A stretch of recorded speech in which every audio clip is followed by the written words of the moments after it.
नमो नमः सर्वेभ्यः स्वागतम्।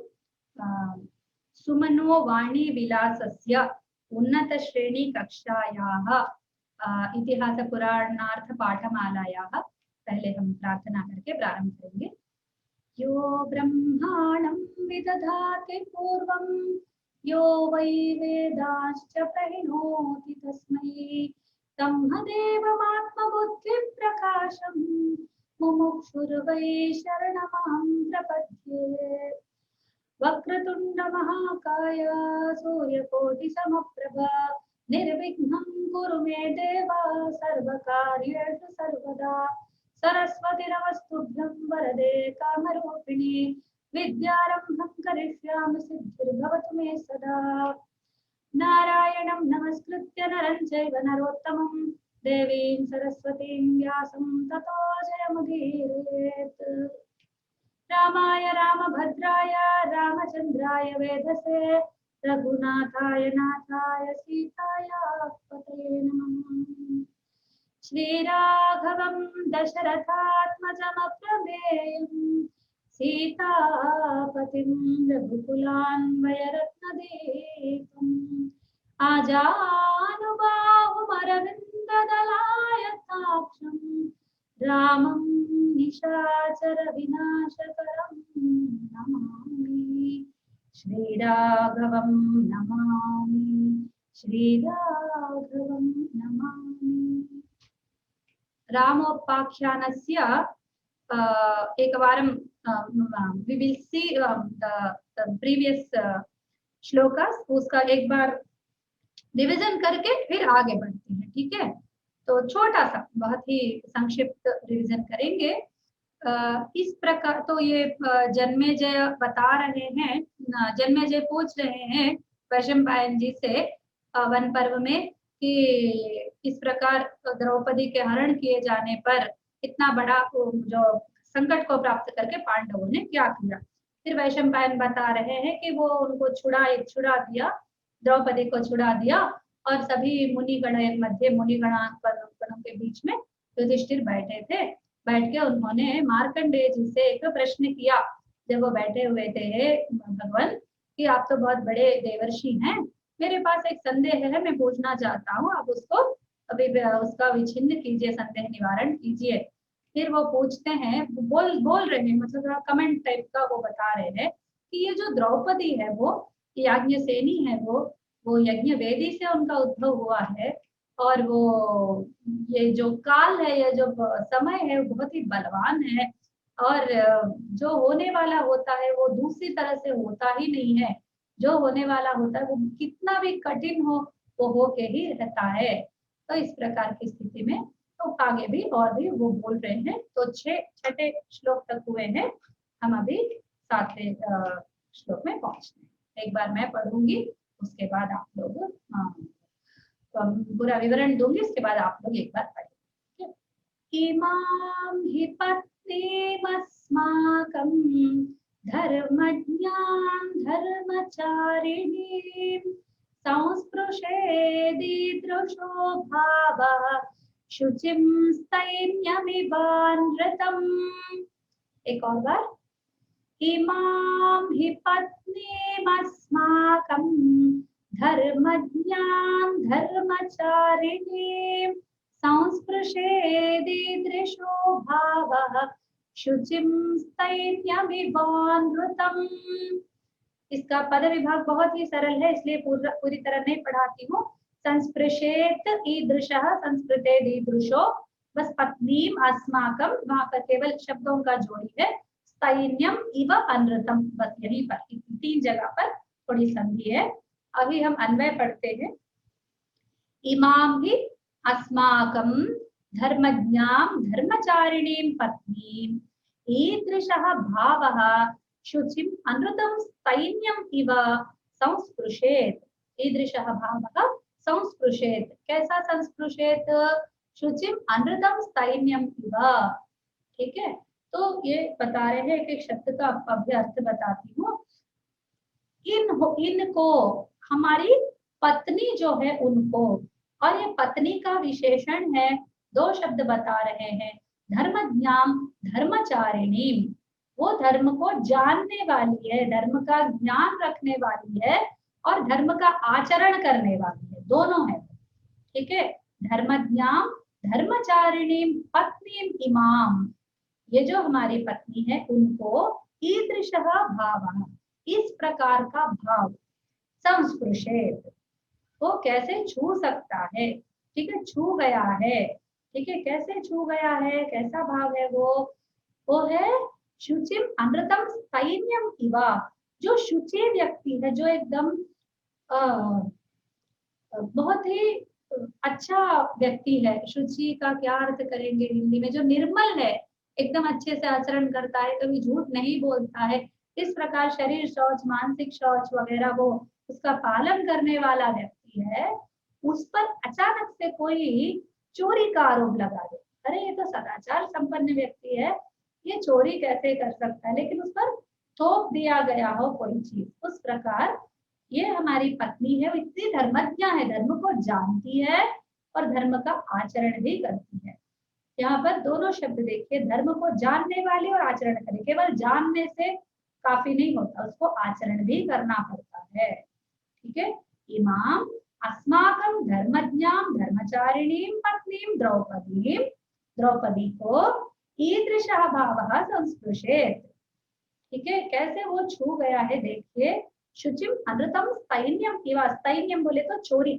ठीक है, चोरी, अनृतम झूठ, झूठा चोरी का आरोप किसी शुचि व्यक्ति पर, किसी अच्छे व्यक्ति पर, अच्छे मन वाले सज्जन व्यक्ति पर आरोप होता है, उसी प्रकार हमारी धर्मचारिणी पत्नी है, हाँ, धर्म को आचरण करने वाली सदा, उसको छू गया है। ठीक है, आप में से कोई आगे आके इसको पढ़ सकते हैं। स्वामी आप आइए एक बार श्लोक, पदविभाग और अन्वय तीनों को पढ़िए। हाँ, इमां हि पत्नीमस्माकं धर्मज्ञां धर्मचारिणीं संस्पृशेदीदृशो भावः शुचिं स्थैन्यमिवानृतम्। पदविभागः। इमां हि पत्नीम् अस्माकं धर्मज्ञां धर्मचारिणीं संस्पृशेत् कीदृशः भावः शुचिं स्थैन्यम् इव अनृतम्। अन्वयः। इमां हि अस्माकं धर्मज्ञां धर्मचारिणीं पत्नीं ईदृशः भावः शुचिम् अनृतं स्थैन्यमिव संस्पृशेत्। कुछ शब्द रह गया क्या, आपको बताऊं इसका। इमाम, यम, यम शब्द है, यम, इदम शब्द का स्त्रीलिंग है, उसका द्वितीय बहुवचन है, अस्मा, द्वितीय एक वचन है, अस्माकम अस्मत् शब्द है, उसका षष्ठी बहुवचन है, और ये धर्मज्ञाम, ये द्वितीय विभक्ति है, धर्मज्ञा, धर्मम जानाति इति धर्मज्ञा। ठीक है, धर्मचारिणी, धर्मम धर्मम चरति इति धर्मचारिणी, वो जो धर्म का आचरण करती है वो पत्नी। ठीक है, पत्नीम, ये भी द्वितीय विभक्ति है, ईकारांत शब्द है, स्त्रीलिंग। ईदृशः, ईदृक् शब्द, ईदृशः भावः, ईदृशा शब्द है, उसका ये सर्वनाम है। भावः, भावः भाव शब्द। शुचिम, शुचि इकारांत पुल्लिंग है, शुचि, क्या शुचिमाचरते स शुचि। फिर अनृतम, बोले तो जो ऋतम नहीं है वो अनृतम है, यानी तेलुगु में अबद्धम बोलते हैं, हिंदी में असत्य बोलते हैं, तो वो अनृतम है। स्थैन्यम, स्तेनः चोरा, स्थैन्यम चौर्यम। ठीक है, तो चोरी। इव संस्पृशेत, स्पृश धातु से सम उपसर्ग जोड़ा गया है, उसका विधिलिंग में एक वचन है, प्रथम पुरुष। ठीक है, पुनः एकवारं संस्पृशेत् इति पदपरिचयं। सम उपसर्ग पूर्वक स्पृश धातु विधिलिंग लकारः, विधिलिंग प्रथम पुरुष एकवचन। एकः संशयः अस्ति, कथं संस्पृशति, कथम् अवदत्, न स्पृशेत् खलु, इव संस्पृशेत् इत्येव। धर्मचारिणी अस्ति, कथं संस्पृशेत्। कथम, वो ऐसा वही बोल रहे, कथम का भाव है उसमें, वो आके छू गया है, ऐसा बता रहे हैं। ओ, हाँ, वो आके छू गया है, इस प्रकार हो गया है, ऐसा बोल रहे हैं। सविरः। हाँ, अपना जैसे आश्चर्य टाइप का वो व्यक्त कर रहे हैं। अस्तु, धन्यवादः। यानी वो अच्छी स्त्री है, फिर वो कैसे अपहरण हो गया उनका, है ना, बहुत ही बड़ा कैलामिटी है, इट्स वेरी बिग कैलामिटी। तो उन पर आ पड़ा है, तो ऐसे शुचि व्यक्ति पर जैसे चोरी होता है, वैसे ही बहुत अच्छी स्त्री पर अपहरण का आरोप, अपहरण करने के कारण उन पर एक कलंक आ गया है, ऐसे बोल। चलिए नेक्स्ट श्लोक पढ़ते हैं। न हि पापं कृतं किंचित कर्म वा निंदितं क्वचित् द्रौपद्या ब्राह्मणेष्वेव धर्मः सुचरितो महान्। एक और बार पढ़ती हूँ। न हि पापं कृतं किंचित कर्म वा निंदितं क्वचित् द्रौपद्या ब्राह्मणेष्वेव धर्मस्तु चरितो महान्। यहाँ पर भी अधिक कोई संध्या नहीं है, ब्राह्मणेष्वेव, ब्राह्मणेषु एव, ठीक है, बस इतना। सुचरिता, सुचरितो है ना, सुचरिता है इसका, बस और कुछ नहीं है। फिर इसमें सारे शब्द भी परिचित ही है, कोई भी शब्द ऐसा नहीं है जो हम नहीं जानते। तो एक बार अन्वय देख लेते हैं। किंचित पापम नहीं कृतम, क्वचित निंदितम कर्म वा नहीं कृतम, ये अध्याहार किया गया है। द्रौपद्या ब्राह्मणेषु एव महान धर्मः सुचरितः। सुचरितः नाम का और बोले तो आचरितः, वही अर्थ में है, उसी अर्थ में। तो देखिए, किंचित पापम नहीं कृतम, थोड़ा सा भी, किंचित भी, कोई भी पाप को नहीं किया उसने, पाप इनके द्वारा नहीं किया गया है, ये कर्मणि में है। किंचित पापम द्रौपद्या, वो उसका अध्यार वहां होना चाहिए। द्रौपद्या किंचित अभी पापम नहीं कृतम, द्रौपदी के द्वारा वो थोड़ा सा भी, कोई भी पाप नहीं किया गया है। क्वचित निंदितम कर्म वा, कहीं पर भी, कहीं क्व शब्द है, क्व के साथ चित्त का जोड़ा है, क्वचित, कोई भी, इस प्रकार बोलते ना, वैसा चित्त प्रयोग है। कोई भी निंदितम कर्म, कर्म नपुंसक है इसलिए निंदितम, ठीक है, निंदितम कर्म वा नहीं आचरितम, ठीक है, कोई भी निंदित कर्म उनके जन कर्म नहीं किया है। देखिए, पापम और निंदितम कर्म दो चीजें हैं। एक पाप है जो शास्त्र विहित है, ये पुण्य है, ये पाप है। जो निंदित कर्म है वो लोक के द्वारा निंदित है, ठीक है, इसे नहीं करना चाहिए। ऐसा कोई भी काम उसने कहीं भी नहीं किया, मतलब कोई पाप भी नहीं है किया, कहीं भी निंदित कर्म नहीं किया उसने। द्रौपद्या, द्रौपदी के द्वारा ब्राह्मणेषु एव महान धर्मः सुचरितः, ब्राह्मणों के, एवा का यहाँ पर निश्चय ना, ऐसा नहीं है, एवा के बहुत सारे अर्थ होते हैं, कभी कभी यूं ही उनका प्रयोग होता है, हम उसका इडियम नहीं पकड़ सकते हैं, इसलिए क्षमा पर उसको केवल ऐसे ही लेके उसका शब्द का बस अंतर्भाव करके हम उसका प्रयोग करने का प्रयास करें, उसका अर्थ करने का प्रयास करें। तो द्रौपदी के द्वारा ब्राह्मणों में ही एक महान धर्म का आचरण किया गया है, उसने बहुत ही धर्म है, इसलिए सुचरिता पुल्लिंग में है, ठीक है, महान इसलिए पुल्लिंग में है। ब्राह्मणेषु, ये भी ईडियम है, ब्राह्मणों में, उन्होंने बहुत ब्राह्मणों के ऊपर, ऐसा कह सकते हैं, ब्राह्मणों पर उसने बहुत अच्छे धर्म आचरण किए हैं, मतलब उसने बहुत ही सच्चे दिल से बहुत ही अच्छे अच्छे कर्म उसने किए, पाप भी नहीं किया, निंदित कर्म भी नहीं किया, और ऊपर से पुण्य कर्म भी किए, ये उनका दर्द है, ठीक है। केवल पाप नहीं किया, ठीक है, ऐसे ही नॉर्मल जीवन जी रही है, ऐसा नहीं, वो बहुत ही स्पेशल सुचरिता धर्म, सुचरिता, बहुत ही अच्छे धर्म का उसने पालन भी किया है, ठीक है। एक और बार, किंचित पापम नहीं कृतम, कोई भी पाप द्रौपदी के द्वारा नहीं किया गया। क्वचित निंदितम कर्म वा नहीं कृतम, कोई कहीं भी उसने निंदित कर्म को नहीं किया है, उसके द्वारा निंदित कर्म नहीं किया गया है। द्रौपदी के द्वारा ब्राह्मणों में ही एक महान धर्म, ब्राह्मणों के विषय में, ऐसा लेना चाहिए, ब्राह्मणों के विषय में महान धर्म को उसने आचरित किया है, उसके द्वारा आचरण हुआ है, ये क्या, ओके, ठीक है।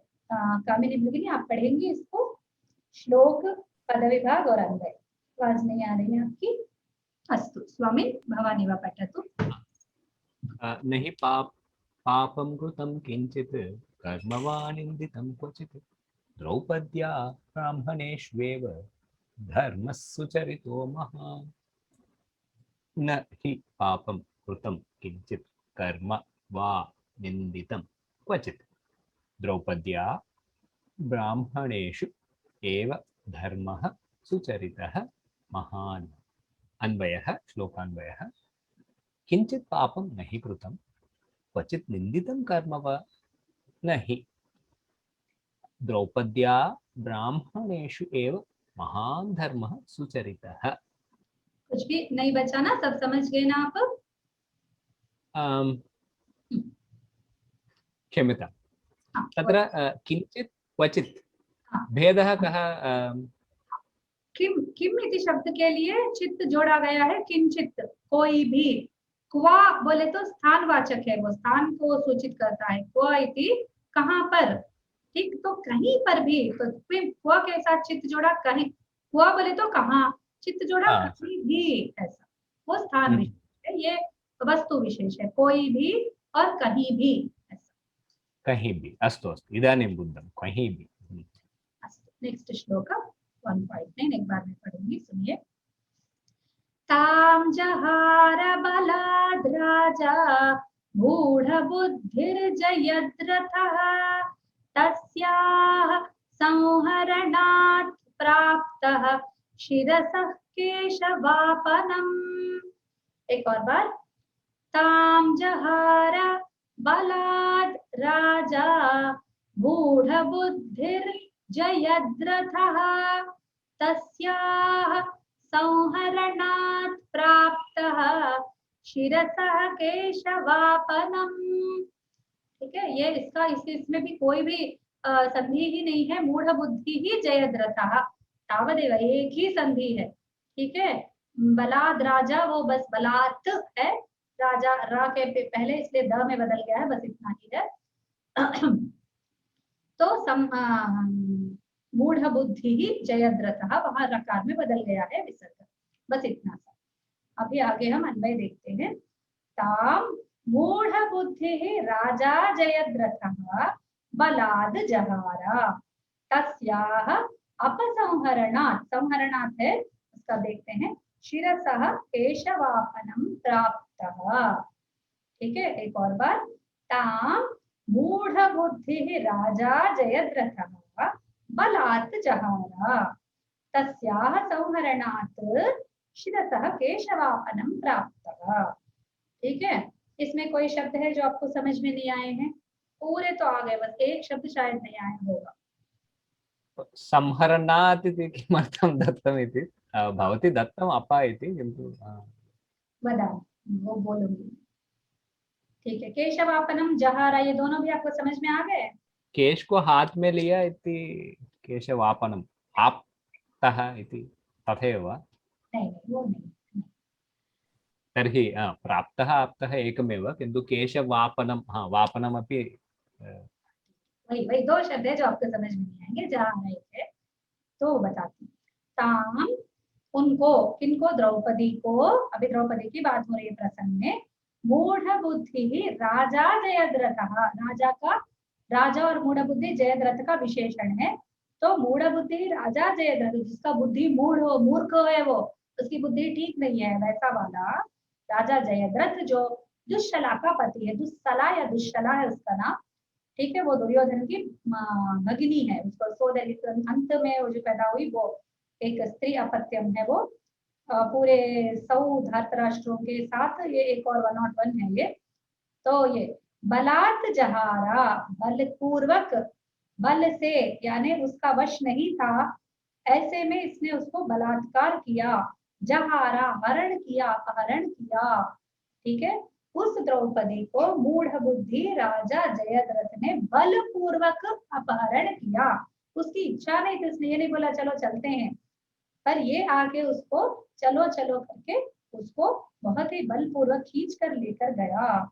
तस्याह, उस द्रौपदी का, संहरणात्, देखिए सम उपसर्ग पूर्वक हृ धातु है। संहार शब्द का हमको जहां तक पता है वो मारना, उसको जैसे उसका हनन करना, ये अर्थ आता है। लेकिन यहाँ पर जो संहार शब्द का प्रयोग हुआ है वो है समरू धातु का अपहरण अर्थ में हुआ, इसलिए अपा करके मैंने रखा। सम की जगह अपा रखना चाहिए, अपसंहरणार्थ नहीं, अपहरणार्थ। अपहरणार्थ संहरण शब्द है यहाँ पर। संस्कृत में पूर्व जो अपने वाङ्मय है उसमें जो उपसर्गों का प्रयोग है वो बहुत ही फ्री है, एकदम स्वतंत्र उपसर्गों का प्रयोग होता है। वो एक कंटेक्स्ट में ही, इससे मैंने सबसे पहले बोला था, हर बात में बताती हूँ, संस्कृत भाषा बहुत ही कंटेक्स्ट डिपेंडेंट है। वहां पर कौन सा शब्द कैसे उसका प्रयोग होता है उसका हमेशा भी निश्चित रूप से यही अर्थ होगा ऐसा नहीं कह सकते, ठीक है। वो संदर्भानुसार अर्थ देता है, इसलिए अभी प्रसंग चल रहा है अपहरण का, तो संहरण शब्द देखकर हमको ये एकदम हमें सोचना चाहिए कि ये शब्द अपहरणार्थक है, ठीक है। तो उसके लिए we should be ready mentally, हमें प्रिपेयर्ड रहना चाहिए। तो समपूर्वक हृ धातु असमन्तात हरणम ये लेना चाहिए, सम्यक हरणम नहीं लेना चाहिए, असमन्तात हरणम, ठीक है, पूरा उसने हरण कर दिया उसका, ठीक है। प्राप्तः शिरसः केशवापनम च प्राप्तः, केशवापनम मतलब पूरा बाल उसका मूंड दिया, मुंडन कर दिया, बालों को पूरा निकाल दिया उसका, ठीक है, कट कर दिया। Everything on his head was shaved. क्यों किया गया ऐसा? बोले तो दुस्सला का पति है जयद्रथ, है ना, यानी भगिनी है। अब धृतराष्ट्र की बेटी है, दुर्योधन की बहन है, तो युधिष्ठिर की भी बहन हुई, और बहन का पति बहनोई तो आदर स्थान वाला होता है, घर का जमाई होता है बहन का पति, तो घर के जमाई को मार नहीं सकते क्योंकि बहन विधवा हो जाएगी। जयद्रथ ने जो किया वो मारने योग्य ही था, अगर वो बंधु नहीं होता, अगर वो दुस्सला का पति नहीं होता तो जीवित नहीं रहता, ठीक है। तो वो जयद्रथ जो है उसने इसका अपहरण किया, तो उसके फल स्वरूप पांडवों ने अपना गुस्से को काबू में रखकर, उसको वश में रखकर, उन लोगों ने निश्चय किया कहीं भी धर्म के विरुद्ध आचरण नहीं करते। वो बहुत सोचते हैं कि हमको गुस्सा आया इसलिए हमने मार डाला, ये नहीं, हमको गुस्सा आया ठीक है, पर हमें उस समय भी क्या करना चाहिए क्या नहीं। महाभारत में पांडवों का आचरण में जितना धर्म है, जितना वो लोग धर्म कॉन्शियस है, उसका तो दाद देनी पड़ेगी। इतनी प्रशंसा करो तो वो व्यर्थ है, कितनी भी करो व्यर्थ है, ठीक है। हम थक जाएंगे लेकिन वो प्रशंसा का पात्र वो फिर भी रहेंगे, इतना उन्होंने धर्म पालन किया है। देखिए कोई पत्नी को हरण करके ले गया है, उनके पास वो लोग वैरियर्स है, दे आर शूरा, वो लोग हमारे जैसे नॉर्मल पीपल नहीं है, वो लोग क्षत्रिय है और बहुत ही सूक्ष्म क्षत्रिय है, एकदम उन्होंने सारा ट्रेनिंग पा रखा है, कैसे युद्ध करना, युद्ध कला उनको आती है, उनके पास खड्ग धारण आयुध भी करते हैं, उनके पास धारण करते हैं। एक भीम काफी है, गदा उठा के एक मारेगा वो जाएगा, एक ही सेकंड में वो मर जाएगा, ठीक है। या अर्जुन एक बाण चलाएगा या एक खड्ग लेकर उसका सिर अलग कर देंगे घर से, ठीक है। पर उनको गुस्सा आया तब भी उन्होंने काबू में रखा। पत्नी का इतना अपमान हुआ, वो रो रही है, उसको दुख हो रहा है, फिर भी वो लोग शांति से सोचते हैं कि इसको क्या करना चाहिए, इसको मारना चाहिए या नहीं करना चाहिए।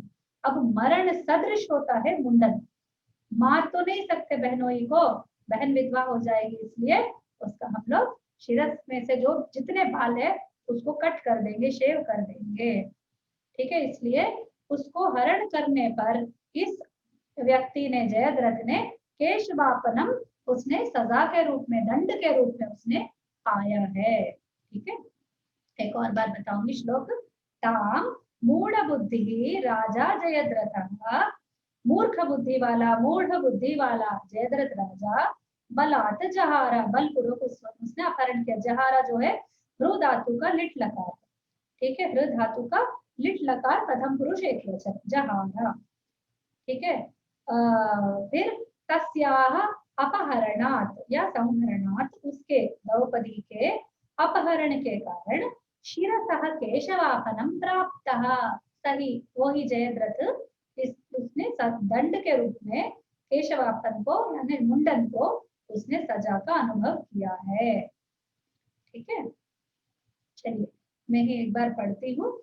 ताम जहार बलाद् राजा मूढ़ बुद्धिर्जयद्रथः तस्याः संहरणात् प्राप्तः शिरसः केशवापनम्। ताम जहार बलात् राजा मूढ़ बुद्धिः जयद्रथः तस्याः संहरणात् प्राप्तः शिरसः केशवापनम्। अन्वय ताम मूढ़ बुद्धिः राजा जयद्रथः बलात् जहारा तस्याः अपहरणात् या संहरणात् शिरसः केशवापनम् प्राप्तः। शिरस पर उसने उसको मुंडन का सजा उसने। अभी नेक्स्ट श्लोक पढ़ते हैं। पराजयञ्च संग्रामे ससहायः समाप्तवान् प्रत्याहृता तथास्माभिर्हत्वा तत्सैन्धवं बलम्। एक और बार। पराजयञ्च संग्रामे ससहायः समाप्तवान् प्रत्याहृता तथास्माभिर्हत्वा तत्सैन्धवं बलम्। इसमें भी अधिक कोई भी संधियां नहीं है। देखिए, तथा अस्माभिः हत्वा, बस यहीं पर संधि है। बाकी तत्सैन्धवम तो केवल मिला के लिखने का एक तरीका है। बस तत् सैन्धवम बलम, तत् अलग है, बस उसने मिला के लिख दिया है। ठीक है, तो तथा अस्माभिः हत्वा, बस यहीं पर संधि है। अभी हम अन्वय देखते हैं। संग्रामे ससहायः पराजयञ्च समाप्तवान्। अभी यह जयद्रथ का प्रसंग चल रहा है, इसलिए सह जयद्रथः, ठीक है, वह जयद्रथ संग्रामे ससहायः पराजयञ्च समाप्तवान् तथा अस्माभिः तत्सैन्धवं बलं हत्वा द्रौपदी प्रत्याहृता। कहा प्रत्याहृता? सिर्फ प्रत्याहृता है, स्त्रीलिंग में है, इसलिए प्रसंग द्रौपदी का है। स्त्रीलिंग में हमने उससे जान लिया कि ये द्रौपदी है। ठीक है, तो अध्याहार करने से उसका पूर्ण हो जाता है। ठीक है, सह संग्रामे ससहायः पराजयञ्च समाप्तवान्। ठीक है, वह जयद्रथ संग्राम में ससहायः यानी उसको सहायक बहुत सारे लोग थे, वो अकेला नहीं था। असहायः कोई साथ नहीं है, ससहायः बहुत सारे लोग उसके साथ है। ठीक है, पराजयं च समाप्तवान्, पराजय को द्वितीय विभक्ति एक वचन, समाप्तवान्, सम उपसर्ग पूर्वक आप धातु तवतु प्रत्यय, समाप्तवान्। हम समाप्त शब्द को किस अर्थ में प्रयोग करते हैं? अंत हो गया, लेकिन यहाँ पर देखिए प्राप्त हो गया। जो आप्तवान है वही समाप्तवान। ठीक है, आप धातु का प्राप्ति, प्राप जो प्राप्ति में है वो आप धातु है। आपनोति, ठीक है, समवाप्नोति, अवाप्नोति, आपनोति, समाप्नोति, ये सब एक ही शब्द के अर्थ है, एक ही अर्थ है। लेकिन हम लोग जो समाप्त शब्द का प्रयोग करते हैं वो है खत्म हो गया, अंत हो गया, पूर्ण हो गया। एक काम प्रारंभ हुआ, वो फिनिश हो गया, वो अर्थ में हम लोग उसको यूज करते हैं। लेकिन यहाँ पर प्रसंग में उसका अर्थ है उसने पाया, पराजय को पाया, उसको प्राप्त हुआ। ठीक है, जो प्राप्तवान है वही समाप्तवान। ठीक है, सम आप्तवान, सम्यक्तः पराजयम आप्तवान। फिर तथा अस्माभिः तत्सैन्धवं बलं हत्वा द्रौपदी प्रत्याहृता। उसी प्रकार हमारे द्वारा तत्सैन्धवं बलं हत्वा, ये जो गधा है जयद्रथ है ना, वो सिंधु का राजा है। गधा इसलिए बोलिए क्योंकि ऐसा काम करता है, बहन होती है वो उसकी। ठीक है, बहनोई जो है युधिष्ठिर का बहन का पति है। ठीक है, तो जो वो स्याला हुआ, बहनोई हुआ, सॉरी, बहनोई के लिए इनकी पत्नी क्या होगी? ठीक है, अपनी पत्नी का भाई की पत्नी हमारी बहन लगती है, वो रिश्ता भी भूल गया। ठीक है, रिश्ता भी भूल गया वो, इसीलिए वो बहुत ही मूढ़ बुद्धि है। ठीक है, तो उसने सैन्धवम बलम हत्वा, इन लोगों ने क्या किया? अस्माभिः हमारे द्वारा सैंधवम बलम, जो सिंधु देश का जो बलम यानी सैन्यम, ठीक है, उस सैन्य को उन्होंने मारकर द्रौपदी को वापस ले आए। तो द्रौपदी प्रत्याहृता, ये कर्मणि प्रयोग में है, तो द्रौपदी अस्माभिः प्रत्याहृता, हमारे द्वारा द्रौपदी वापस लाई गई है। प्रति आहृत, ठीक है, प्रति आहृ धातु क्त प्रत्यय स्त्रीलिंग में, ठीक है, टाप, तो प्रति आहृता, ठीक है। फिर से एक बार आप पढ़िए स्वामी, एक बार पूरा श्लोक पढ़िए। पराजयञ्च संग्रामे ससहायः समाप्तवान् प्रत्याहृता तथास्माभिर्हत्वा तत्सैन्धवं बलम्। पराजयं च संग्रामे ससहायः समाप्तवान् प्रत्याहृता तथा अस्माभिः हत्वा तत्सैन्धवं बलम्। अन्वयः सः अध्याहृतः संग्रामे ससहायः पराजयञ्च समाप्तवान् तथा अस्माभिः तत्सैन्धवं बलं हत्वा द्रौपदी अध्याहृतं प्रत्याहृता।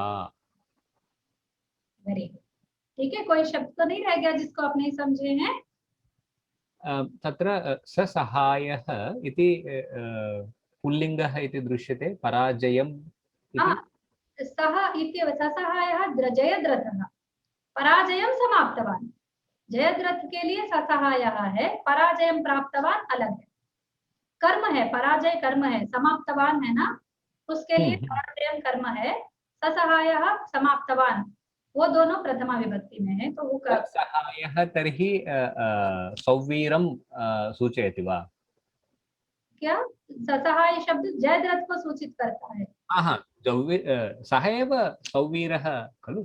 आम् आम् आम् आम्, सिंधु सिंधु देशाधिपति, अतः जयद्रथं सूचयति, अतः एव तत् जयद्रथः पराजयम् आप्तवान् इति, तद् पराजयन्। हाँ, तो वो उसके वो साथी थे उसके, वो अकेला नहीं आया था वहां पर वन में, सैन्य को लेकर आया था, इसलिए तो वो सारा बल जो है वो सारा सैन्य इन्होंने मार डाला, उसका बल मार डाला है उसको, मार डालने की बात हो रही है, फिर द्रौपदी को वापस लेकर आए। चकारस्य आवश्यकता अस्ति वा? हाँ, बहुत अच्छा प्रश्न किया आपने। ये चकार जो है वो इडियोमैटिक संस्कृत है, ठीक है, आवश्यकता के आधार पर हम इस पर चर्चा नहीं कर सकते। जैसे हिंदी में भी हम भाषा बोलते समय कुछ कुछ प्रयोग करते हैं, इडियम्स जैसे होते हैं, भाषा वही तो हम बोलते हैं, वाह ही तो ऐसा कुछ बोलते हैं, तो वो एक इडियोमैटिक प्रयोग होता है, वैसा ही ये लोग, और फिर उसने पराजय को पाया ऐसा बोलने या कुछ तो होगा, लेकिन ये परंपरा में विच्छिन्न हो गया है। हम संस्कृत की जो वृत्तपूरणे अपि आवश्यकता अस्ति। नहीं नहीं, ये नहीं कह सकते, व्यास जी के विषय में लिख रहे हैं व्यास जी, ठीक है, वृत्तपूरण के लिए ऐसा चौतूचा बोलते हैं, लेकिन ऐसा दिखता है हमको इसलिए क्योंकि हमारे बुद्धि में उसका अर्थ नहीं जाता, वो इडियम से हम लोग दूर आ गए ना। अपि च तू ये सब पूरण करने वाले हैं, लेकिन वृत्तपूरण के लिए यहाँ व्यास जी पर हम वो आरोप नहीं लगा सकते। उस समय की संस्कृत भाषा, उस समय जब वो बोल रहे थे, तो उसमें जो चकार है उसका प्रयोग, कुछ तो चकार के बहुत सारे अर्थ है, बहुत सारे अर्थ है चकार के, आप डिक्शनरी आपके कोश खोलकर देखेंगे तो इतना लंबा आपको दिखेगा, ठीक है, तो उनमें से कोई एक अर्थ इसमें होगा, लेकिन हम लोग बहुत दूर आ गए, एटलीस्ट मैं तो समझते नहीं हूँ इडियोमैटिक प्रयोगों का, मैं I am not the right one, क्योंकि मैं भी संस्कृत भाषा को बोलना सीखी हूँ, लेकिन ये इतना इडियोमैटिक कोई भी नहीं बोलता है आजकल, बड़े बड़े पंडित भी नहीं बोल पाते हैं। हम अपनी भाषा के प्रभाव से या फिर थोड़ा संस्कृत के अच्छे शब्दों का प्रयोग करके बोलते जरूर है, लेकिन ईडियम तो मर गया है, ईडियम बिल्कुल मर गया है। संस्कृत अगर डेड लैंग्वेज बोलते हैं तो उनको पाप लगेगा, लेकिन उसका ईडियम जरूर मर गया है, हम लोग अभी उसको वापस लाने में समर्थ नहीं, इसलिए ये प्रौढ़ भाषा को भी न वदति।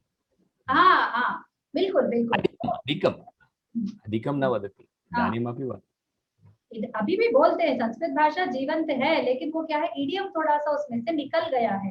अभी हम लोग गेस करके भी बोल सकते हैं, शायद इसको इस अर्थ में प्रयोग किया होगा, पर वो जो इडियम है वो मर गया है। पता नहीं उनकी क्या एक्सप्रेशंस रही होंगी। हमारी भाषा के एक्सप्रेशंस तो हम जानते हैं। जैसे तेलुगु में बोलते हैं वाडेमो इट्ला चेसाडु, वो एमो बोल रहे, तो एमो का क्या अर्थ है वहां पर? उसने ऐसा किया, उसने तो ये नहीं कहा, हाँ तुमने तो ये नहीं बताया, तो तुमने तो बोल रहे हैं, तो वो क्या पद पूरण के लिए है? और उसने तो मुझसे ये कहा था, तो बोल रहे हैं। तो कुछ कुछ होते हैं जो इडियमेटिक होते हैं, उस टाइप के कुछ अर्थ यहाँ पर होगा, अवश्य होगा। बिना अर्थ के व्यास जी एक भी नहीं करेंगे, क्योंकि गणेश जी ने बोला था एक भी अर्थवान नहीं है, मैं अर्थ को नहीं समझे बिना मैं नहीं लिखूंगा। तो उनको चकार पद पूरण के लिए वो बोलते जाएंगे तो उनको इरिटेशन नहीं होगा, ए कितने चकार लगा रहे हो रे, ये सब मैं नहीं लिखता बोल के बोल देते ना वो।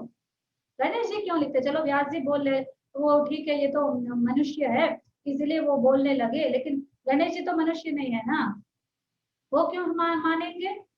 वो तो पहले ही वो लेखनी रख के चले जाएंगे, जाओ मैंने तो बच्चे हैं, फिर भी बच्चे हैं ना गणेश जी, बच्चा देव है वो बाल देव है वो, उनको गुस्सा आ जाता है जल्दी से, है ना, चले जाते रख के।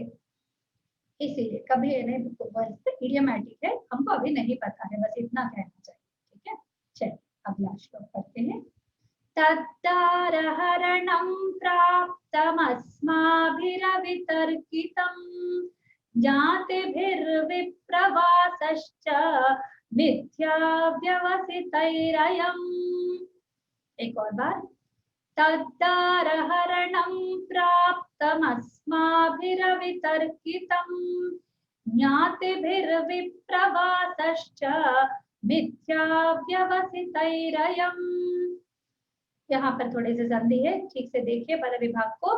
तद दारहरणम, तद दारहरणम प्राप्तम अस्माभिः, यहाँ पर केवल मिलके लिखा गया है प्राप्तम अस्माभिः अवितर्कितम, प्राप्तम अस्माभिः अवितर्कितम ज्ञातिभिर्विप्रवासश्च, ज्ञातिभिः विप्रवासः च मिथ्या व्यवसितैहि अयम। तो पूरे शब्दों में संधि है। ठीक है, अभी आगे अन्वय देखते हैं। तत् दारहरणम अवितर्कितम अस्माभिः प्राप्तम मिथ्या व्यवसितैहि ज्ञातिभिः अयम विप्रवासः च प्राप्तः। ठीक है, एक और बार, तद दारहरणम अवितर्कितम अस्माभिः प्राप्तम मिथ्या व्यवसितैहि ज्ञातिभिः अयम विप्रवासः च प्राप्तः। ठीक है, ये जो दारहरण है, ठीक है, यद तत् दारहरणम, दारहरणम है नपुंसकलिंग में, तो तद दारहरणम अवितर्कितम अस्माभिः प्राप्तम, दारहरणम प्राप्तम, ठीक है, अवितर्कितम पूरे नपुंसकलिंग में है। वितर्क, तर्क, तर्क धातु का अर्थ होता है सोचना। ठीक है, हमने तो सोचा भी नहीं कि ऐसा कठिनाई हमारे ऊपर टूट पड़ेगी, हमने तो सोचा भी नहीं था कभी। ठीक है, वो जो सोच है उसको ऊहा, तेलुगु में ऊही चडम बोलते हैं। ठीक है, ऊहित करना, जैसे ऊहा लगाना, अंदाज लगाना कि ये हो सकता है, ये नहीं हो सकता है, इस टाइप का जो है। अवितर्कितम, तो ये वितर्कित अवितर्कित, भी उपसर्ग है, अ है निगेशन, तो उसका नेगेटिव बना रहे हैं। तो ये जो दारहरणम, दार शब्द है पत्नीवाचक, दाराह नित्य बहुवचन नित्य पुल्लिंग। ठीक है, दाराह है तो पत्नी, पत्नी तो स्त्री होती है, पर दाराह शब्द पुल्लिंग में इसलिए है क्योंकि वो रूढ़ी है, संस्कृत में लिंग और शब्द का कोई संबंध नहीं होता है। तो ये जो पत्नी का हरण हुआ है वह अस्माभिः, हमारे द्वारा जो अनुभूत हुआ है वो अवितर्कित है, हमने उसके बारे में सोचा ही नहीं था। ठीक है, मिथ्या व्यवसितैहि ज्ञातिभिः, मिथ्या झूठे, झूठ का आधार लेने वाले, मिथ्या से जो परिपूर्ण है ऐसे ज्ञाति, ज्ञाति लोग यानी अपने जैसे भाई भाइयों के बच्चे। ठीक है, वैसे तो इनके धृतराष्ट्र और पांडु भाई है और उनके बच्चे हैं दुर्योधन और युधिष्ठिर। तो युधिष्ठिर के ऊपर दुर्योधन के द्वारा प्रवास का ये किया गया है। ठीक है, तो मिथ्या व्यवसितैहि ज्ञातिभिः, जो बिल्कुल झूठे लोग हैं, तो बिल्कुल झूठ से भरपूर है, ऐसे ज्ञातियों ने हमको पूरा वनवास में कर दिया, ठीक है। तो उनके द्वारा, वो तृतीया विभक्ति बहुवचन है, मिथ्या व्यवसितैहि अव्यवसिता, ठीक है। अस्नातु नहीं होगा शायद, एक मिनट देखती हूँ, 2 सेकंड देख के बताती हूँ। व्यवसिता में हाँ वी अवा सो सॉरी सो धातु है, वी अवा सो ठीक है, ठीक है। अनुष्ठिता, तो इनके द्वारा मिथ्या का अनुष्ठान किया गया है, ठीक है। मिथ्या का, झूठ का अनुष्ठान करने वालों के द्वारा, ज्ञातियों के द्वारा यह जो वनवास है हमारे ऊपर, हमारे द्वारा प्राप्त हुआ है। जो प्राप्तम का ये प्राप्त अध्याय करेंगे, ठीक है।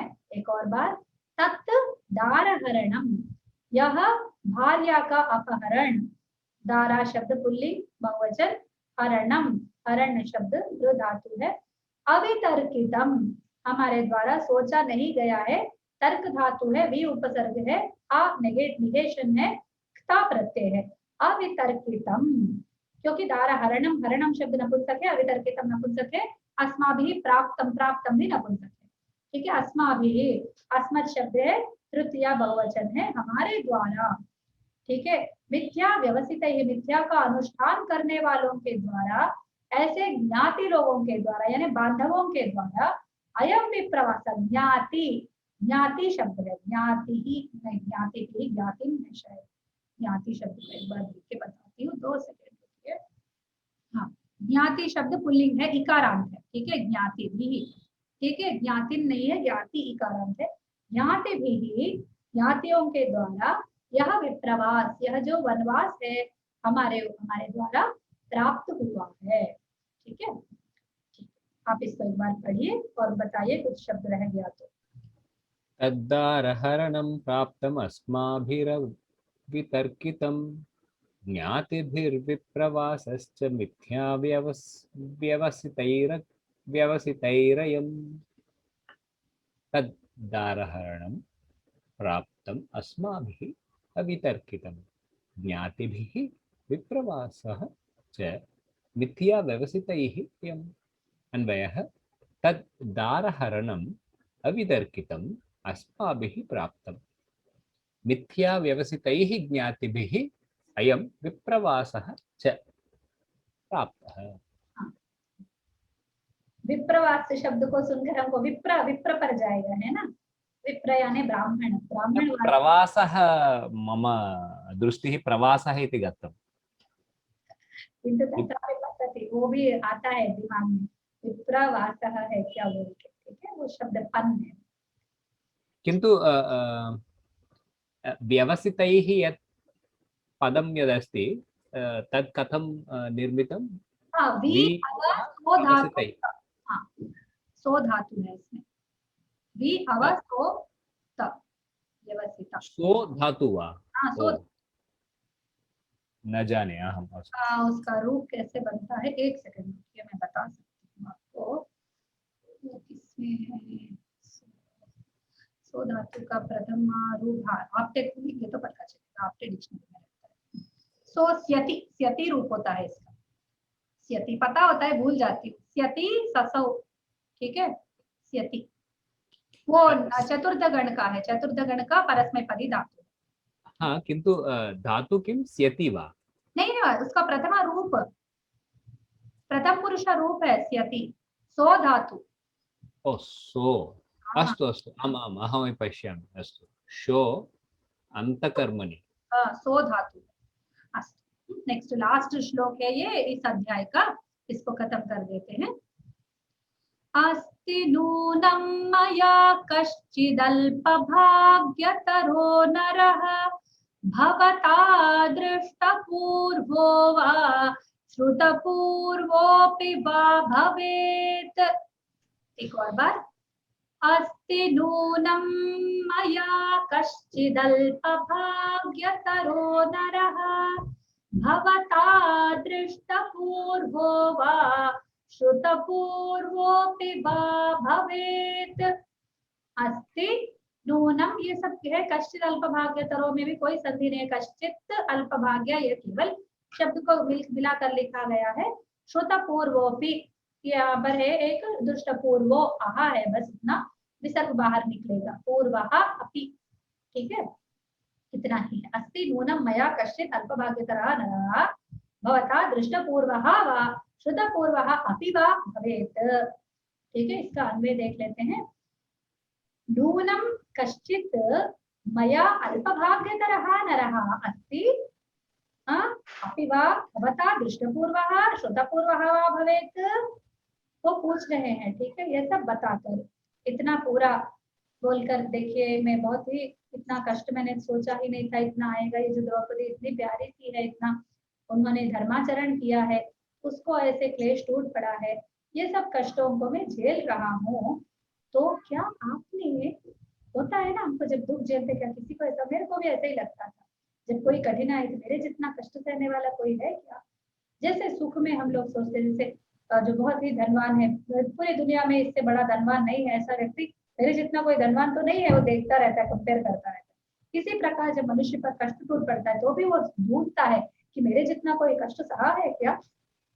मैं जानना चाहता हूँ मेरे ऊपर ही है तो मैं कैसे इसको, मतलब उसने कैसे सहा, उसको कहाँ से स्पिरिट मिला, उसने कैसे फेस किया इस समस्या को, उसने कैसे उसका सामना किया, मेरे को नहीं पता, मैं नहीं कर पा रहा हूँ, मेरे को ये बहुत बड़ा लग रहा है। तो अगर कोई है, अगर उसने भी सहा है तो मैं इसके बारे में जानना चाहता हूँ। तो यहाँ पर बीज पड़ रहा है रामोपाख्यान का। अभी राम जी आने वाले, एक पूरा अध्याय, इससे पहले केवल उसका एक भूमिका के रूप में 12 श्लोकों का ये उन्होंने एक अध्याय है, व्यास जी ने लिखा है। तो अभी भूमिका हो रही है, नेक्स्ट अध्याय से राम जी की कथा स्टार्ट हो जाएगी। ठीक है, अस्ति नूनम मया कश्चित् अल्पभाग्यतरो नरः, कोई मेरे से भी, नूनम कश्चित्, नूनम ये भी इडियोमैटिक प्रयोग है, कोई मेरे से भी अल्प भाग्यतर यानी कम भाग्य वाला, बहुत ही दुर्भाग्य वाला, नर, जो तरह तरह प्रत्यय है वो दोनों में, ठीक है, दोनों में कंपैरेटिव डिग्री बोलते हैं ना, वो है कंपैरेटिव सुपरलेटिव, वो रहता है ना उसमें। तो उससे ऐसा वो बोल रहे हैं कि हम दोनों में, मेरे जैसा, मेरे से भी अधिक कोई भाग्यहीन नर व्यक्ति है क्या। अपिवा भवता दृष्टपूर्वः, आप द्वारा, आपके द्वारा देखा गया है, पूर्वम दृष्टः दृष्टपूर्वः, पूर्वम श्रुतः श्रुतपूर्वः, ठीक है, कोई आपके द्वारा देखा गया या सुना गया है क्या ऐसा व्यक्ति। नरः है इसलिए दृष्टपूर्वः, ठीक है, समास है ये, दृष्टपूर्व समास है, नर के लिए विशेषण के रूप में है। श्रुतपूर्वः वाह, क्या ये या वो, ऐसा बोलते हैं ना, वो वाह है। अपिवा, क्या आप द्वारा देखा गया, क्या आपके द्वारा सुना गया है, ठीक है, मेरे से भी अल्प भाग्य वाला कोई व्यक्ति है क्या, ऐसा वो पूछ रहे हैं। ठीक है, कामिनी जी आप पढ़ेंगे इस श्लोक को। हरिओम दीदी। हाँ हाँ, हरिओम हरिओम। हरिओम दीदी, हाँ दीदी पढ़ती। अस्ति नूनं मया कश्चित् अल्पभाग्यतरो नरः भवता दृष्टपूर्वो वा श्रुतपूर्वोऽपि वा भवेत्। पद विभाग। अस्ति नूनं मया कश्चित् अल्पभाग्यतरः नरः भवता दृष्टपूर्वः वा श्रुतपूर्वः अपि वा भवेत्। अन्वय। नूनं कश्चित् मया अल्पभाग्यतरः नरः अस्ति अपि वा भवता दृष्टपूर्वः श्रुतपूर्वः वा भवेत्। अच्छे से पढ़ा, कोई शब्द तो नहीं रह गया जो आपको समझ में नहीं आया? नहीं दीदी। तो इसी के साथ हमारा ये वाला अध्याय समाप्त होता है। इति श्रीमन् महाभारते वन पर्वणि रामोपाख्यान पर्वणि युधिष्ठिर प्रश्ने 370-द्विशततमोऽध्यायः 273 चैप्टर यहाँ तक खत्म हो जाता है। अगले सप्ताह हम एक बार अन्वय पढ़ेंगे इसका, सारे श्लोकों का एक साथ हम अन्वय रखकर कहानी जैसा एक बार पढ़ेंगे। ठीक है, तो आज एतत् श्लोके 12तम श्लोके मया अल्पभाग्यतरः, तत्र मया इति मेरे जैसा ऐसा लेना है, मया इव मत सदृशः, ऐसा तृतीया वो भी इडियोमैटिक है, उसका भी हम अनुवाद नहीं कर सकते। जहां पर आप अनुवाद नहीं कर पा रहे हैं अपनी भाषा में, उसको संस्कृत का इडियम जान लीजिए, ठीक है, उसको बताना भी थोड़ा कठिन है। तो ये ऐसा कह सकते हैं, मत तह अल्पभाग्य तरह, जैसे हम पंचमी एक्सपेक्ट करेंगे यहाँ पर, मैं पंचमी एक्सपेक्ट करूंगी, ठीक है, तो वो पंचमी के अर्थ में तृतीया का प्रयोग हुआ है, ऐसा ले सकते। विभक्तियों का प्रयोग भी बहुत ही स्वतंत्र रहता है संस्कृत। कारक कारक कारक कारक का विभक्ति का हम जब प्रयोग करते हैं तो वो नहीं, ये विभक्ति है, मया सह ऐसा करके मैं सोच रही हूँ, तो मेरे जैसा मया इवा ऐसा कुछ ले सकते हैं, ठीक है। तो पंचमी अर्थ में तृतीया है, बस और कुछ नहीं, ठीक है। तो बहुत ही स्वतंत्र रहता है ये प्रयोग, इसलिए उसको इडियोमैटिक प्रयोग लेकर हम लोग आगे बढ़ेंगे।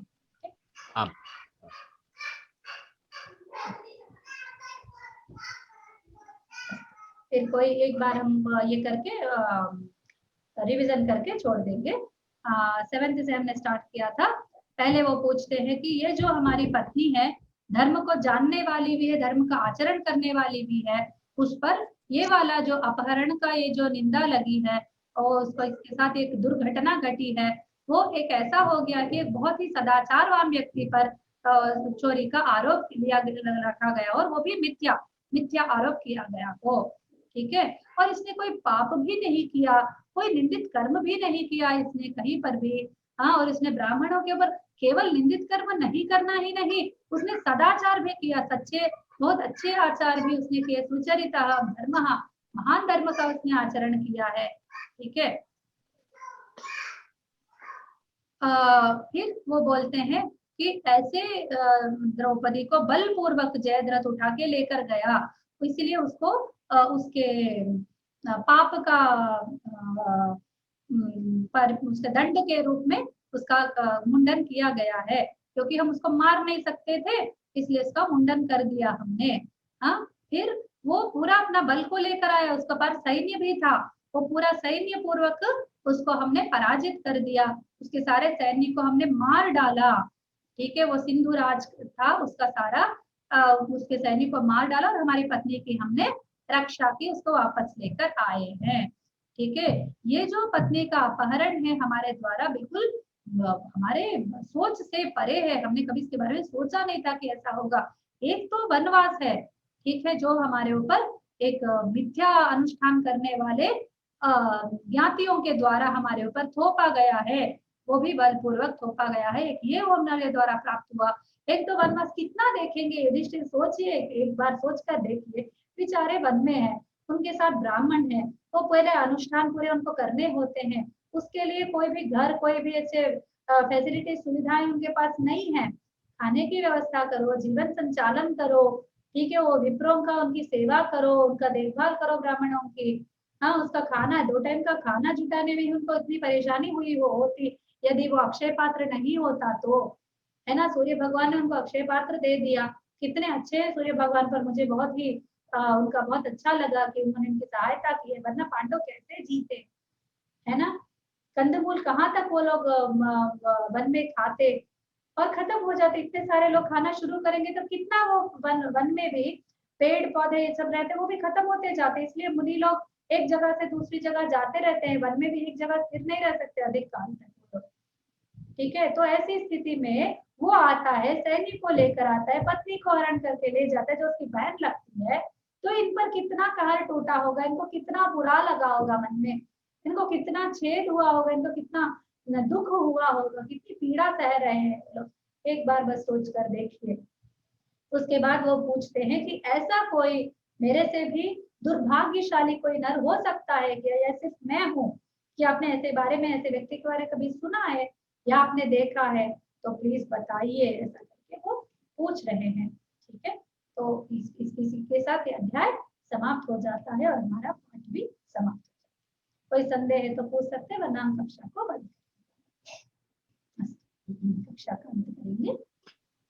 स्वस्ति प्रजाभ्यः परिपालयन्तां न्याय्येन मार्गेण महीं महिषाः गोब्राह्मणेभ्यः शुभमस्तु नित्यं लोकाः समस्ताः सुखिनो भवन्तु सर्वे भवन्तु सुखिनः सर्वे सन्तु निरामयाः सर्वे भद्राणि पश्यन्तु मा कश्चित् दुःखभाग् भवेत्। सर्वं श्रीरामार्पणमस्तु। हरिः ओम, धन्यवादः महोदय। धन्यवाद दीदी, शुभ सायं।